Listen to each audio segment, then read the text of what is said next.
नमस्कार दोस्तों, बहुत बहुत स्वागत है आपका मेरे YouTube channel Kunal technical solution. तो दोस्तों कैसे हैं आप सब? मैं उम्मीद करता हूं कि आप जो है बहुत ही ज़्यादा अच्छे होंगे। दोस्तों हमारे चैनल पे जो है लैपटॉप कंप्यूटर्स अपग्रेड से रिलेटेड बहुत सारी वीडियोस आती रहती है। आप चैनल पे जाके चेक कर सकते हैं। मैं स्लो लैपटॉप को फास्ट किस तरीके से करें या स्लो कंप्यूटर को फास्ट किस तरीके से करें, इसके लिए आप लोगों के लिए वीडियो लेकर आता रहता हूँ।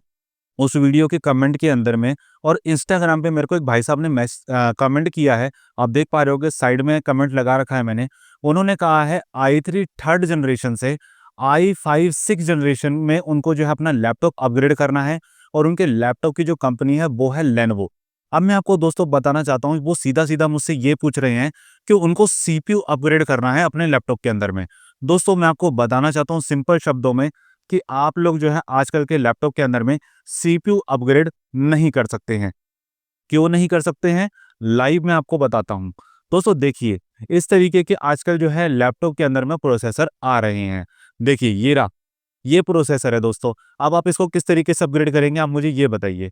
आजकल सारे इनबिल्ट जो है प्रोसेसर आ रहे हैं लैपटॉप के अंदर में।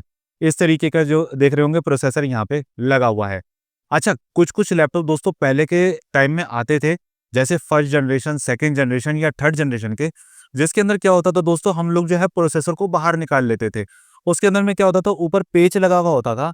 आप कभी अगर पुराना लैपटॉप देखेंगे, कभी पुराने लैपटॉप को खोलने वाली वीडियो जो है आप यूट्यूब पर सर्च कीजिए या आपका कोई पुराना लैपटॉप हो उसकी जो है डिसअसेंबली देख सकते हैं आप। उसके अंदर में क्या होता था, सर्विस वाली वीडियो देखिएगा। सर्विस में क्या होता है, इसमें पेस्ट लगाते हैं और सीपीयू दिखाते हैं उसके अंदर में, ठीक है? मतलब कि आप जब यूट्यूब वीडियो देखोगे ना तो उसमें सीपीयू दिखेगा आपको। तो उसके अंदर में क्या होता है कि यहाँ पे पेच लगा होता है, उस पेच को खोल के ना माइनस वाले स्क्रूड्राइवर से हम लोग जो है सीपीयू को बाहर निकाल लेते हैं। ठीक है? निकालने का अब मान के चलिए i3 थर्ड जनरेशन का प्रोसेसर है, जिसको हम बाहर निकाल सकते हैं, ठीक है? अगर मान लीजिए आपका प्रोसेसर जो है बाहर निकलने वाला है, तो उसके अंदर में दोस्तों अगर आपका थर्ड जनरेशन का उसके अंदर प्रोसेसर लगा हुआ है या फिर सेकंड जनरेशन का लगा हुआ है जैसे i3 का, तो दोस्तों उसके अंदर में आप जैसे i3 सेकंड या थर्ड जनरेशन है तो i5 सेकंड और थर्ड जनरेशन या फिर i7 सेकंड और थर्ड जनरेशन का प्रोसेसर ही अपग्रेड कर सकते हैं। उससे ऊपर की जनरेशन जो है आप अपग्रेड नहीं कर सकते। अगर सीपीयू निकलने वाला है, रिमूवेबल सीपीयू अगर आपके लैपटॉप में लगा हुआ है। बाकी आज के टाइम में हम लोग जो है इस चीज़ को मान ही नहीं सकते कि इसमें जो है निकलने वाला प्रोसेसर होगा। पुराने लैपटॉपों में जो है रिमूवेबल सीपीयू आते थे, जिसको हम निकाल के सेम जनरेशन में i3, i5 या i7 में उसको जो है अपग्रेड कर लेते थे। जैसे i3 सेकंड या थर्ड जनरेशन था, तो उसको i5 सेकंड या थर्ड जनरेशन में या फिर i7 सेकंड या थर्ड जनरेशन में सीपीयू दूसरा लेकर लगा लेते थे और अपग्रेड कर लेते थे और बढ़िया चल भी जाता था लैपटॉप। बाकी इन सीपीयू को जो है अपग्रेड कर सकते हैं आप, ऐसा नहीं बोलूँगा कि 100% अपग्रेड नहीं कर सकते हैं, ठीक है? कुछ-कुछ परसेंट में दोस्तों कई लोग क्या करते हैं ना, जैसे मान लीजिए अब ये प्रोसेसर है, ये i3 सेकंड जनरेशन का प्रोसेसर है, ठीक है? अब ये निकल नहीं सकता। बट दोस्तों एक वीजीए मशीन आती है, रिपेयरिंग टूल्स में होती है, बीजीए मशीन कहते हैं उसे।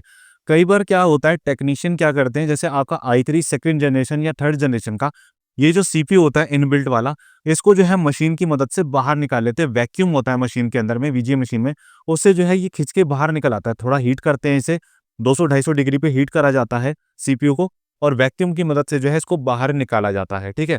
आप सीपीयू निकालने वाली जो रिबॉलिंग वाली वीडियो होती है ना, वो यूट्यूब पे सर्च कीजिएगा, आपको पूरा का पूरा पता लग जाएगा किस तरीके से ये निकलता है।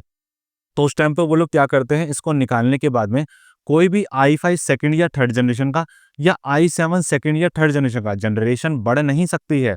इस चीज़ का आप ध्यान रखिएगा। अगर i3 सेकंड या थर्ड जनरेशन कोई भी प्रोसेसर लगा हुआ है, सेम डेस्कटॉप में भी ऐसा ही है।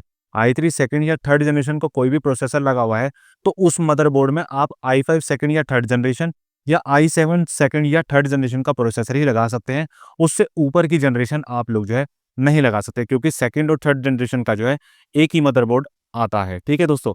तो वो लोग क्या करते हैं, बीजीए मशीन से इसको निकाला और एक दूसरा जो है i5 सेकंड या थर्ड जनरेशन का या फिर i7 सेकंड या थर्ड जनरेशन का एक इनबिल्ट वाला सेम इस तरीके की चिप होती है, उसको लेकर इसके अंदर जो है लगा देते हैं और चलाते हैं। बट दोस्तों 100% श्योर नहीं होता है कि उस कंडीशन में भी आपका जो है सीपीयू अपग्रेड हो जाए। इसमें जो है आपको रिस्क लेना पड़ता है सीपीयू अपग्रेड करने में। मान लीजिए अभी आपका मदरबोर्ड बिल्कुल ओके है और ये i3 थर्ड जनरेशन है। अब आपके मन में आया यार इनबिल्ट प्रोसेसर है, फिर भी इसको जो है मैं i5 सेकंड या थर्ड जनरेशन या i7 सेकंड या थर्ड जनरेशन के अंदर मैं अपग्रेड करा लेता हूँ। बट उसके अंदर में रिस्क होता है, कई बार आप सीपीयू निकलवाएँगे और दूसरा लगवाएँगे तो डिस्प्ले नहीं आती है। उस कंडीशन में क्या होता है, आपका मदरबोर्ड खराब हो जाता है और उस कंडीशन में आपको जो है मदरबोर्ड को ही चेंज करवाना पड़ता है। आप ये कर सकते हैं, कई बार क्या होता है, जैसे आपका कोई लैपटॉप है, उसमें इनबिल्ट प्रोसेसर लगा हुआ है, जैसे कोई भी जनरेशन हो सकती है, सेकंड, थर्ड, फोर्थ जनरेशन कोई भी हो सकती है। अब जैसे अब आपको सीपीयू अपग्रेड करना है, तो कई बार क्या होता है, कुछ-कुछ मॉडल में ऐसा होता है, जैसे आपका अभी जो है i3 4th जनरेशन का लैपटॉप है मान लीजिए, तो उसके अंदर क्या है i5 4th जनरेशन या i7 4th जनरेशन का भी मदरबोर्ड अवेलेबल होता है मार्केट में। तो आप क्या कर सकते हैं, डायरेक्ट लैपटॉप को खोल के डायरेक्ट अपग्रेड वाला मदरबोर्ड ही चेंज करवा सकते हैं, ऐसा ऑप्शन भी आपको देखने के लिए मिलता है, ठीक है?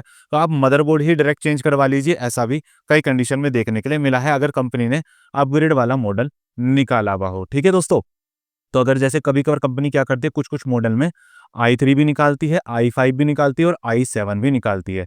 तो हम लोग क्या करते हैं उस कंडीशन में, जैसे आपका i3 का लैपटॉप है, तो उसके अंदर में पूरा का पूरा मदरबोर्ड बाहर निकाल देते हैं और उसमें i5 या i7 का जो है मदरबोर्ड लगाकर आपका लैपटॉप जो है अपग्रेड हो जाता है। उस तरीके से जो है टेक्नीशियन अपग्रेड कर देते हैं। ठीक है दोस्तों? तो आप समझ गए होंगे। तो बाकी जो है आप अपने किसी भी लैपटॉप के अंदर में पुराने से पुराने लैपटॉप के अंदर एसएसडी या रैम लगाकर जो है अपग्रेड तो कर सकते हैं, फास्ट कर सकते हैं, बट सीपीयू चेंज करने में आपको इन चीज़ों का ध्यान रखना पड़ेगा, ठीक है? जो है वीजीए मशीन से चेंज हो जाता है, बट उसमें रिस्क रहता है और कुछ-कुछ मॉडल जो है कंपनी ऐसे निकालती है, जैसे एक ही तरीके का मॉडल निकाल दिया और उसमें जो है i3 भी निकाला, i5 भी निकाला और i7 भी निकाला। तो उसके जो है मदरबोर्ड मार्केट में अवेलेबल रहते हैं।